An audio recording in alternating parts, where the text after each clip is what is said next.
Investir ou construire dans du bail à usage habitable, d'habitation. Est-ce rentable? Bonjour, je suis Serge Aliak Baguedi, promoteur immobilier, président de Shalom Group. Je suis à la cime d'un immeuble entouré de constructions locatives. Partout autour de moi, il n'y a que des maisons et ces maisons sont à usage domestique.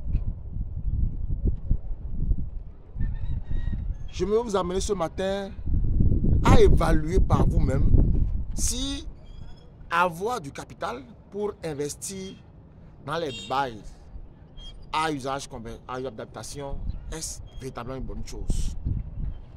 Les terrains dans la zone où je suis actuellement coûtent dans les 25-30 millions. Je vais essayer d'exagérer chaque fois. 25 millions. Un terrain acquis ici à 25 millions, il faut faire des constructions de chambres-salon, une chambre-salon sur le terrain. Exagérons peut-être qu'on fasse jusqu'à 8 chambres. Ce qui fait que, généralement, même quand les chambres sont nombreuses dans une maison, les locataires ne préfèrent pas parce que les commodités changent, les règles changent. Les gens veulent habiter des maisons où il y a moins de locataires pour qu'il y ait moins de problèmes et tout ça. Donc, il y a également les questions de commodité. Mais exagérons quand même pour dire qu'on fait des chambres de 30 000 francs par mois. On en a fait 8. Après avoir acheté le terrain, il faut seulement construire. Pour pouvoir faire la construction, ici et maintenant, évaluation du bâtiment se trouve autour de 25 millions, pour ne pas exagérer, jusqu'à la finition, jusqu'à un portail, faire toutes les commodités, faire du sanitaire, tout ça. Ça veut dire que le terrain que vous achetez et la construction que vous faites, vous retrouvez pour ces deux investissements à 50 millions de francs CFA. J'ai investi 50 millions de francs CFA dans une activité qui est censée me rapporter. Prix de revient égal, prix d'achat plus frais, n'est-ce pas? Et bénéfice égal, prix de vente moins prix d'achat. C'est ce que nous avons appris à l'école. À partir de quel moment je vais commencer par récupérer du bénéfice? Quand vous divisez 50 millions de francs CFA investis par 240 000 francs CFA, donc le prix des loyers, on peut faire mettre des deux chambres salon parfois, 60 000 francs, tout ça là, pour faire passer. Dans tous les cas, on récupérera 240 000 francs. J'ai dit 8 chambres, ça peut être 4 chambres, donc 4 fois 2 chambres salon. Donc quand vous faites ce calcul, vous vous retrouvez en train de récupérer votre capital sur 17 ans. Je répète, vous récupérez votre capital sur 17 ans.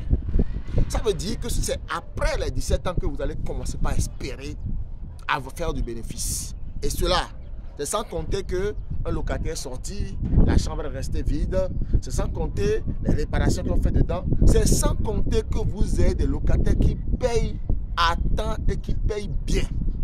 Si toutes ces conditions ne sont pas réunies, vous pourriez vous retrouver au-delà de, déjà toujours 20 ans pour récupérer votre investissement. Dites-moi maintenant dans les commentaires, vous-même, est-ce que vous pensez qu'on peut avoir de l'argent, on peut avoir du capital, on peut faire un prêt et aller faire des constructions à usage locatif? Dites-le moi en commentaire.